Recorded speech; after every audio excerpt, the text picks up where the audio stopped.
But for now, what do you say we check out the store? Because the store is a very interesting place to go. It's the only store in the game, so pretty much any shopping you need to do, and what little you really need to do, I guess, will be done here.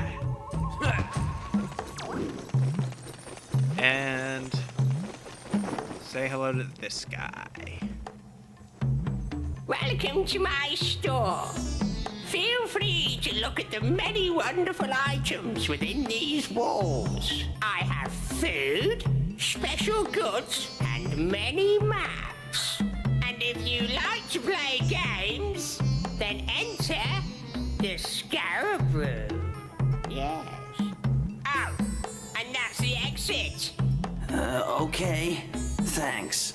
Now, if you find something that you like, then choose that item and we'll discuss a price. Is that clear? Well, Good. Now, hurry and choose something. Or get out. Yes, the storekeeper. He likes to haggle.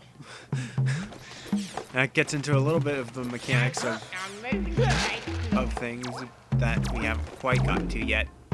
But also, notice that he actually talks to you in a language that you can understand. And you actually do physically have to talk to him before the translator is finished, so that you would normally be able to hear that. So he's a little weird. Maybe he just ordinarily knows what language you speak and will speak it for you here. I don't know. But in any case, like he said, he has three rooms full of things for sale. But first, the room for food. It's basically a refrigerated chamber, and it has essentially any consumable items that you have. Health recovery, in all different amounts. These things, which we will get to later. Fuel cells, which we've already seen. Bomb spores, which we know somewhat about. And fireflies. But there's really no reason to ever buy anything from here, because you can pick all of these things up in plenty. You have to find plenty of these just out and about for free, essentially. So there's no reason to ever really come into this room, but I figured I'd just show it off now. This second room here, special goods, is technically the most important one here.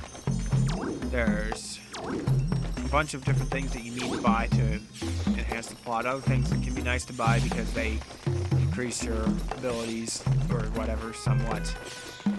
And then just a few more maps that they put in here because they couldn't fit them into the main map room. So yeah, that's a thing. But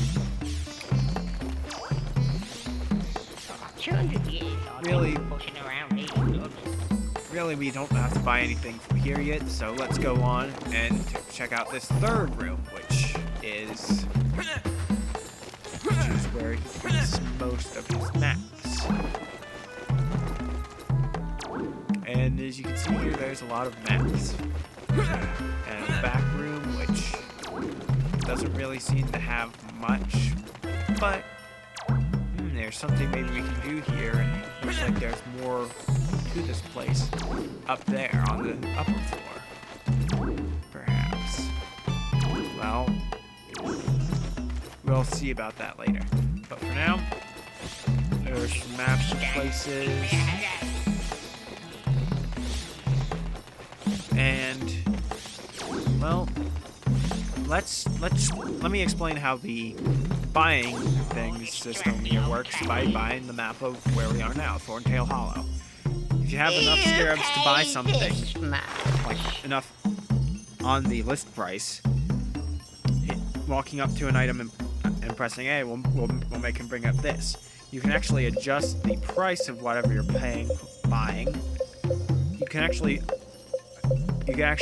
pay more than you need to, I think. It might not let you do that, I don't know, but knowing this guy, I don't think he would mind if he were an idiot and tried to pay more. But you can also offer to pay less than the list price, and sometimes he will accept it, but other times he won't. He'll just No, say that's too low. pretty much that. Now, if you do this No, 3 times in a that's row, too low. then he will Yeah, I don't need business from cheapskates. Get out. basically kick you out of the haggling and make you start it again. But other than that, there's really no penalty for that, so just try whatever prices you think he'll accept, and that'll work. This map, the lowest he'll go is 4 scarabs. No, that's too low. Ooh, or not. I think if you... No, that's too low. I think actually if you try and haggle and he throws you out, he'll actually raise the accepted price on the object. Okay, I'll sell it to you. So that means that I basically lost a scarab on that deal. But we got the map. Basically, you can see the map of the place.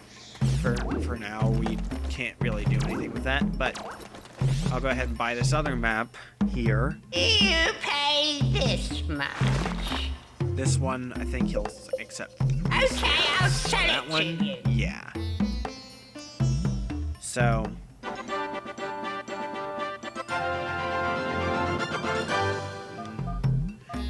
Yeah, so basically, we have maps of a couple places that we'll be going soon. And that's all we really can do right here, right now. So, to take his words for it, why don't we go ahead and get out? Yeah. I love that guy's voice. Don't get me wrong, it's not great, but it's funny, and that makes it great in its own way. But with that,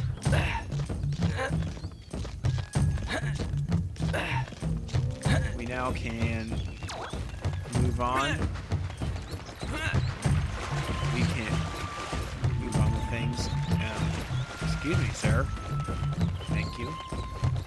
I'll just go ahead. Button mashing to get money, essentially. And now, basically, what we have to do, that I've been kind of ignoring, admittedly, is once we have the staff to approach this little walled-off area, and that door looks like it's sealed.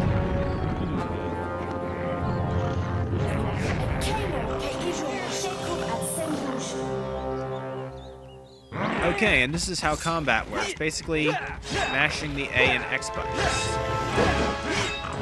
You have to wait for an opportunity to attack sometimes, but fortunately, whenever you have your staff out, most enemies will only attack you one at a time. I guess they have some kind of twisted sense of honor or something. They're kind of idiots. But basically, pressing the A and X buttons will things. A always attacks. X can roll around if you're not actively in the middle of a combo, or if you're in a combo, then it will change this combo bit instead of just using the staff or your kick. But pretty much all there is to combat is mashing buttons. It's not that hard. I've mushekov kushkeo oe ruho, hoto ke rosemo ash mushko. Proveo ki oshiku frosem she oe ent, oe mish kut kei juvukat sok ki hei oe kuts. Vekenak suk, utujelo ruka o juduk. Okay, so with this, we've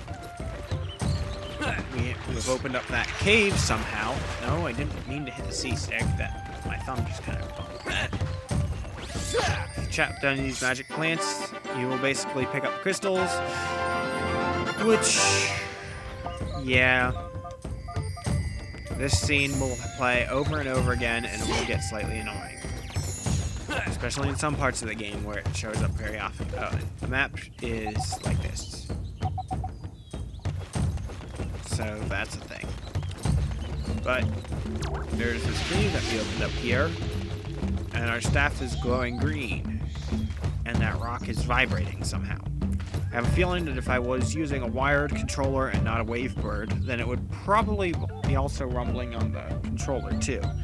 But since that doesn't have that function, I can't do that.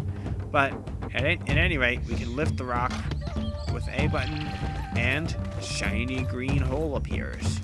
Let's say we drop down this shiny green hole and fall in from a ceiling of light. That makes sense. And now we are trapped in here. There seems to be an interesting pedestal here. So let's pull out our staff here and see what happens.